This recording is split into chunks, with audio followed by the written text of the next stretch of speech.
Dieu te parle aujourd'hui. Tu n'es pas perdu, Dieu continue d'orienter ton chemin. Imagine un matin ordinaire où tu te retrouves dans les transports en commun, entouré du rythme effréné de la ville. Alors que tout semble avancer autour de toi, tu ressens une étrange immobilité intérieure. Te demandes-tu parfois si ton chemin a un sens, même lorsque tout paraît silencieux et incertain? Tu crois que Dieu guide ta vie, mais parfois le doute s'installe dans le quotidien. Tu pries, espérant entendre une réponse, mais le silence persiste. Reste avec nous pour découvrir comment, même dans l'incertitude, la sagesse chrétienne révèle que Dieu continue de préparer ton chemin.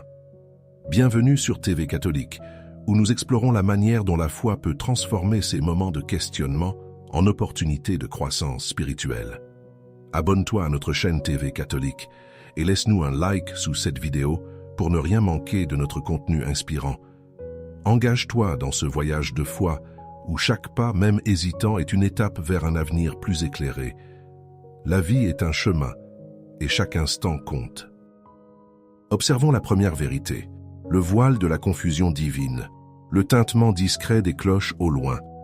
Tu t'arrêtes dans un parc et tu réalises que tu n'as pas remercié pour quoi que ce soit depuis longtemps. L'air est frais, les feuilles bougent légèrement sous le vent. Tu regardes autour de toi sans trop savoir pourquoi ce silence intérieur t'interpelle autant. La réaction habituelle, c'est de reprendre le fil de la journée, d'enchaîner les pensées ou les notifications sans s'y attarder. Tu te dis que tu remercieras plus tard quand tout ira mieux ou quand tu auras le temps. Mais cette attente creuse un vide. Elle entretient la confusion et t'empêche de voir ce qui est déjà là. Parfois, nous vivons des journées où la confusion nous empêche de voir la beauté qui nous entoure. La vérité chrétienne ici est simple. Rendre grâce, même dans la confusion. Évangile selon Matthieu 6,34 l'exprime ainsi. Ne vous faites donc pas tant de soucis pour demain. Demain se souciera de lui-même. À chaque jour suffit sa peine. Autrement dit, chaque instant porte déjà assez de matière à remercier, inutile d'attendre que tout soit clair pour reconnaître le bien reçu. Virement reçu sans message. Un proche t'avance discrètement une somme pour passer un mois difficile et refuse qu'on en reparle. Ce geste silencieux touche quelque chose en toi, mais ton esprit fatigué hésite entre gêne et gratitude. Là encore, le brouillard du quotidien peut faire oublier l'évidence du don. Ces moments de gratitude oubliés révèlent de souvent un voile de confusion à lever. Au lieu d'attendre que ton cœur ressente spontanément la reconnaissance, choisis un acte concret. Dis merci, même si les émotions ne suivent pas encore. Concrètement, ça veut dire poser une parole simple, écrire un message ou prier quelques secondes pour nommer ce bien reçu avant qu'il se perde dans l'oubli. Voici quelques phrases pour cultiver la gratitude jour après jour. Cherche la beauté dans le chaos. Merci pour chaque bénédiction cachée. Tu as plus que ce que tu imagines. Ressens la paix même dans l'incertitude. Mon cœur sait que je suis aimé. Comme le rappelle première épître de Pierre 5,7, déchargez-vous sur lui de tous vos soucis, puisqu'il prend soin de vous. Concrètement, ça veut dire que tu peux déposer tes inquiétudes sans attendre d'être en ordre intérieur avant de remercier. Rends grâce dans la confusion. C'est là que ta foi devient réelle et quotidienne. Chaque remerciement prononcé au milieu du désordre fait reculer un peu le voile qui obscurcit ta vision du bien présent. Relevons la deuxième vérité. Les murmures d'une grâce cachée. Votre compte affiche un solde plus bas que prévu. Tu te souviens du don que tu as fait la semaine dernière à cette association qui aide les sans-abri. Sur le moment, c'était évident, tu voulais soutenir une cause juste. Mais face aux chiffres de ton relevé bancaire, un pincement monte dans ta poitrine, comme un léger froid intérieur.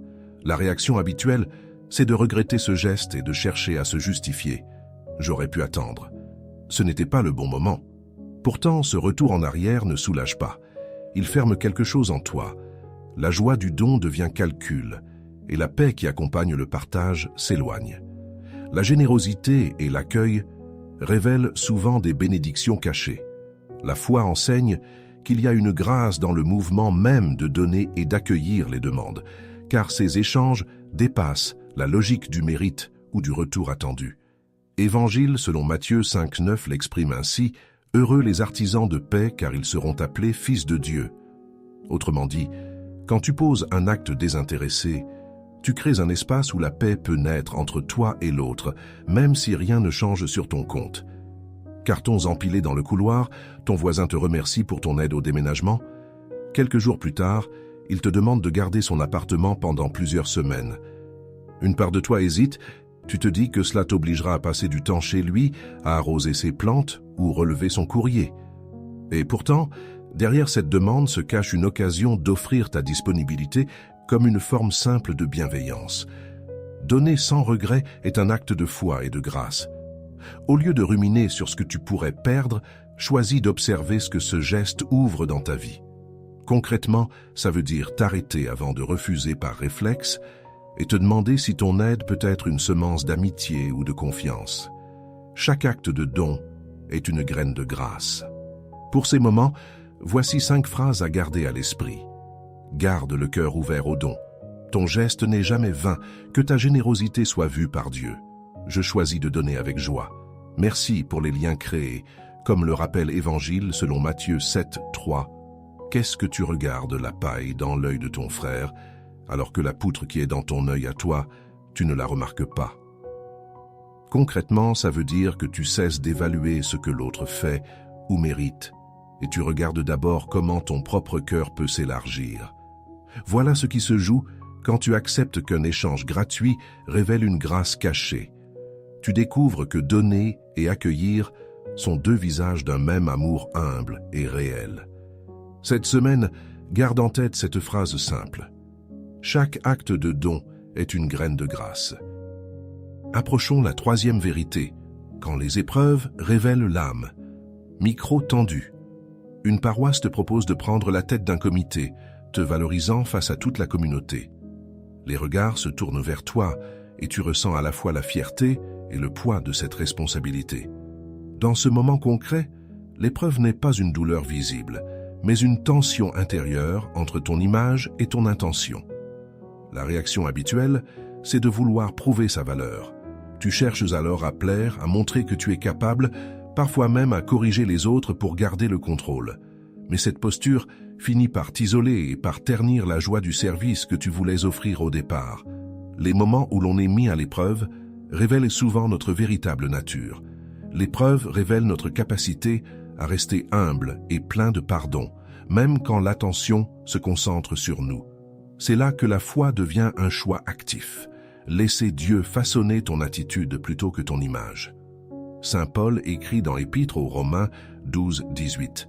« Autant que possible, pour ce qui dépend de vous, vivez en paix avec tous les hommes. » Autrement dit, même quand tout t'invite à rivaliser ou à te défendre, choisis plutôt de préserver la paix autour de toi. Le cliquetis des glaces dans les verres. Un ami te raconte avec fierté un bon coup qui t'a lésé sans qu'il le sache. Tu souris poliment, mais quelque chose en toi se crispe. Cette scène anodine réveille la même tension. Résister à l'orgueil blessé et rester dans la bienveillance quand ton cœur voudrait se justifier. Les épreuves sont souvent des opportunités déguisées pour nourrir notre âme. Au lieu de répondre par la rancune ou le sarcasme, fais silence un instant avant d'agir. Concrètement, ça veut dire respirer profondément avant de parler. Demander à Dieu de t'aider à voir la personne avant le tort subi. Ce simple décalage intérieur change ta réaction sans qu'un mot soit prononcé. Face au défi, ces phrases peuvent guider ton âme. Choisis l'humilité, même en lumière. Mon âme grandit dans l'épreuve. Pardonne sans condition. Je reste humble dans la réussite. Merci pour chaque enseignement. On retrouve la même vérité dans l'Épître de Jacques 1, 19. Que chacun mette son empressement à écouter, qu'il ne soit pas pressé de parler, ni pressé de se mettre en colère. En clair, apprendre à écouter avant de réagir ouvre toujours un espace où Dieu peut agir dans ton cœur. Voilà ce qui se joue quand tu décides d'accueillir une épreuve au lieu de t'en défendre. Elle révèle ce que ton âme choisit vraiment d'être face aux autres et face à Dieu. L'épreuve révèle l'âme. Faisons place à la 4e vérité. La lumière dans l'ombre incertaine. L'assiette refroidie sur la table.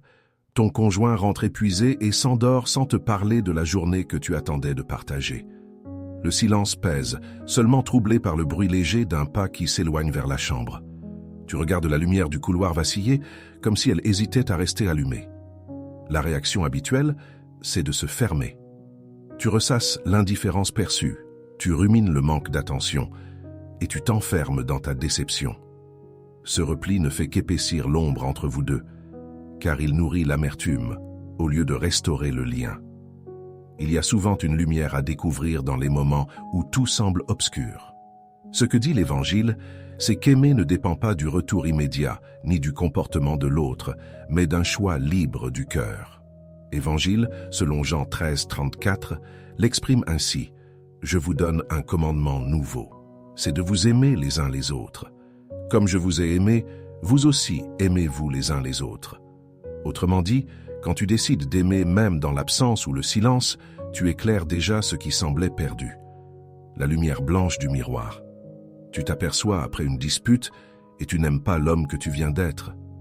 Le ton dur que tu as eu résonne encore et ton propre regard te renvoie cette part d'ombre que tu préférais ignorer. Là aussi, quelque chose demande à être vu autrement. Dans l'ombre de la vie quotidienne, cherchons les éclats de lumière. Au lieu de rester prisonnier de ce qui t'a blessé ou honteux de ta faute, fais un geste concret pour rouvrir la relation. Un mot simple, un pardon demandé, une attention offerte sans condition. Concrètement, ça veut dire choisir une action qui apaise plutôt qu'une parole qui prolonge la distance. Voici quelques phrases pour illuminer tes jours sombres, que ma paix soit lumière. Je choisis d'aimer même sans retour. Reste dans la douceur du pardon. Merci pour la clarté du cœur. Mon espoir brille dans l'ombre, comme le rappelle Épître aux Romains 8, 28. Nous le savons, quand les hommes aiment Dieu, lui-même fait tout contribuer à leur bien. Concrètement, ça veut dire que même ce qui te semble inutile ou douloureux peut devenir fécond si tu y mets l'amour. Voilà ce qui se joue quand tu choisis d'aimer au milieu des ombres. Elles ne disparaissent pas toujours, mais elles cessent d'avoir le dernier mot. Cherche la lumière dans l'ombre, c'est là que commence vraiment la clarté du cœur. Entrons dans la 5e vérité, quand Dieu te parle dans le silence. Le cliquetis du cadenas confirme. Ton voisin, que tu trouves toujours un peu désagréable, t'appelle un dimanche matin pour lui donner un coup de main à son déménagement. Tu aurais voulu rester tranquille, profiter d'un moment calme avant la semaine. Devant sa demande, tu hésites entre dire oui par politesse ou trouver une excuse pour éviter ce moment gênant.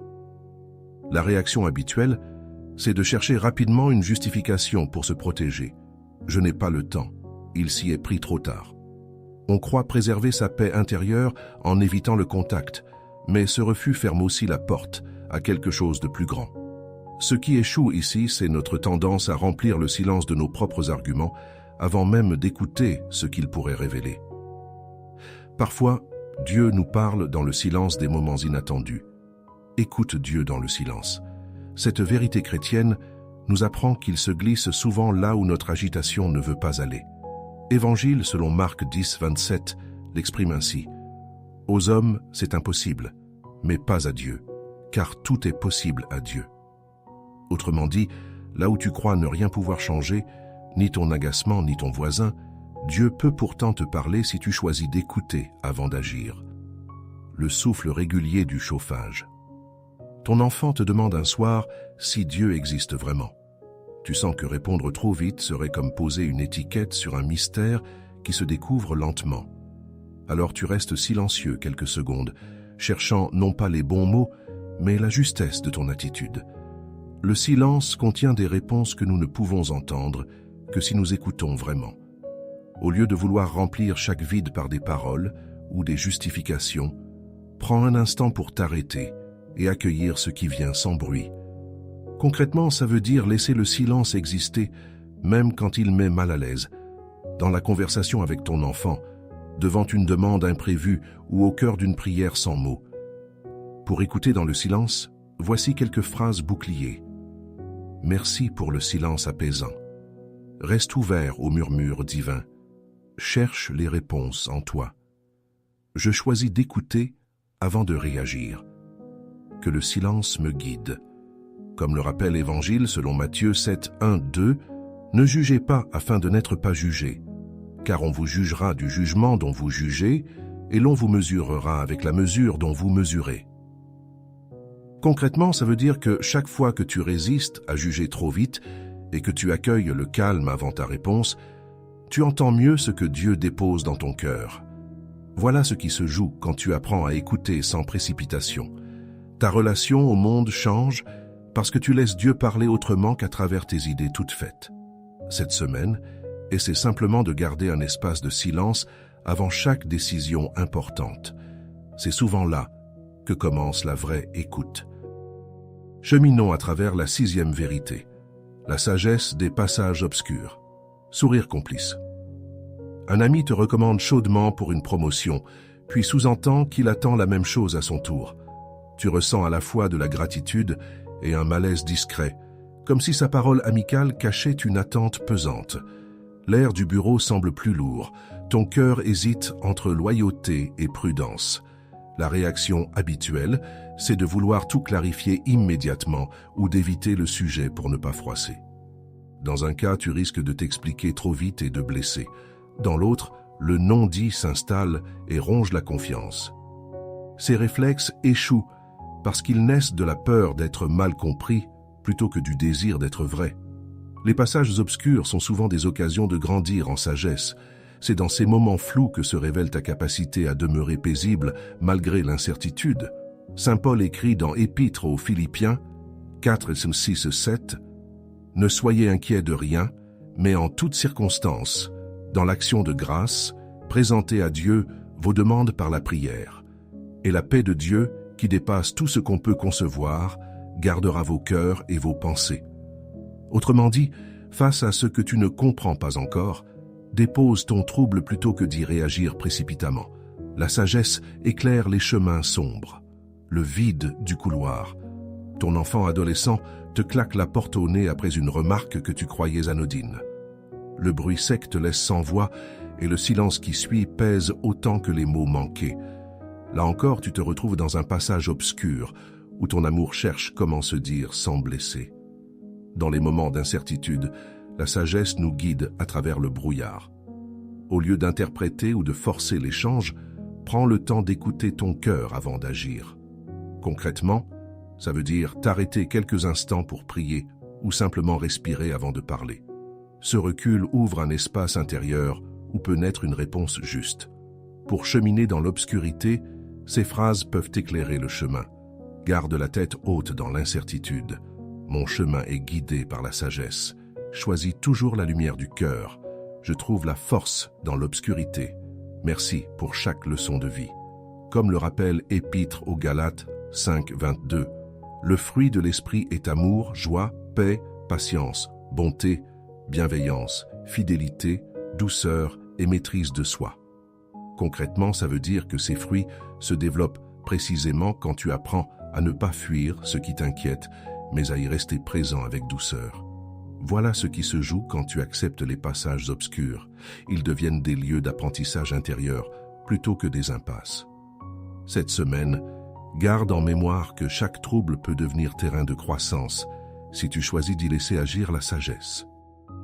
Écoutons ce que dit la 7e vérité, la paix d'une guidance divine. Outils huilés posés au sol, le retraité du voisinage t'explique comment entretenir ton futur potager avant de te tendre ses vieux outils. L'odeur du métal et de la terre s'entremêlent dans l'air. Tu ressens un mélange de gêne et de gratitude. Tu ne t'attendais pas à recevoir un tel geste gratuit, sans demande ni condition. Ce moment simple t'interpelle plus qu'il n'y paraît.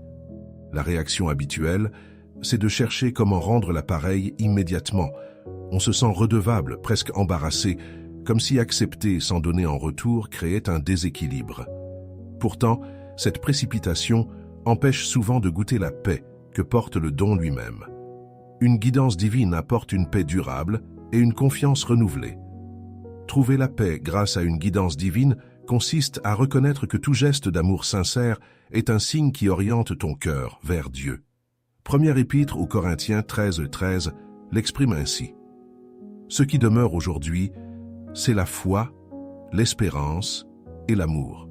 Mais la plus grande des trois, c'est l'amour.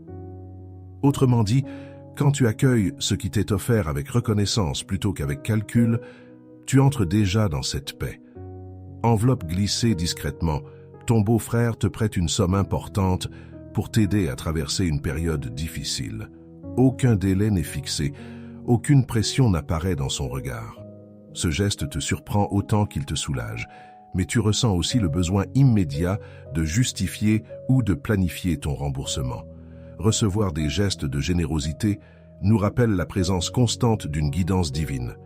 Au lieu d'analyser ce que tu devras rendre ou craindre d'être redevable, accueille simplement le bien reçu comme un signe que Dieu agit à travers les autres.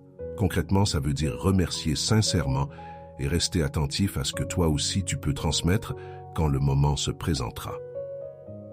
Pour accueillir cette paix, voici quelques phrases. Que ma foi guide mes pas.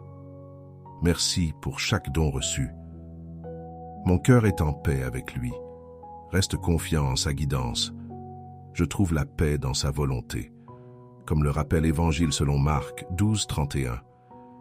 Tu aimeras ton prochain comme toi-même. Il n'y a pas de commandement plus grand que ceux-là. Concrètement, ça veut dire que chaque acte d'amour partagé devient un écho vivant de cette guidance qui pacifie les cœurs. Voilà ce qui se joue quand tu apprends à reconnaître Dieu dans les gestes simples et gratuits autour de toi. La paix vient d'une guidance divine. Elle s'enracine chaque fois que tu acceptes humblement de recevoir avant même de vouloir rendre. Tout au long de cette vidéo, nous avons parcouru ensemble un véritable chemin intérieur, celui où les doutes rencontrent la foi et où la confusion se transforme en clarté. Tu as vu comment, même dans les moments où tout semble silencieux, Dieu te parle à travers les signes de ta vie. Ce parcours t'a conduit à comprendre que son guidage n'est jamais absent. Il est parfois discret, mais toujours présent, sculptant ton cœur pour accueillir une lumière nouvelle. La transformation s'opère lorsque tu choisis de faire confiance à sa direction, même quand la route paraît incertaine. Aujourd'hui, une nouvelle saison commence pour toi.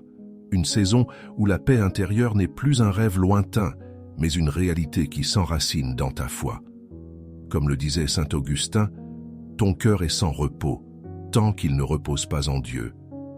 Dans cette vérité simple réside toute la sagesse biblique. Apprendre à marcher avec confiance, même sans tout comprendre, parce que celui qui t'aime connaît déjà la destination. C'est dans cette certitude que ton présent trouve un sens et que ton avenir s'éclaire de promesses divines. Avant de nous quitter, prends un instant pour partager dans les commentaires ce que tu retiens le plus de ce message, peut-être un mot, une image ou une prière personnelle. Et si cette vidéo a nourri ta foi, abonne-toi à notre chaîne TV catholique pour continuer à grandir spirituellement avec nous. Ensemble, formons une communauté guidée par l'amour de Dieu et animée par le désir de comprendre sa voix au quotidien. Souviens-toi toujours, chaque détour de ton existence fait partie du plan parfait que Dieu, dans sa sagesse, écrit pour toi. Même lorsque le brouillard t'entoure, avance, car sur ton chemin, c'est lui qui éclaire chacun de tes pas.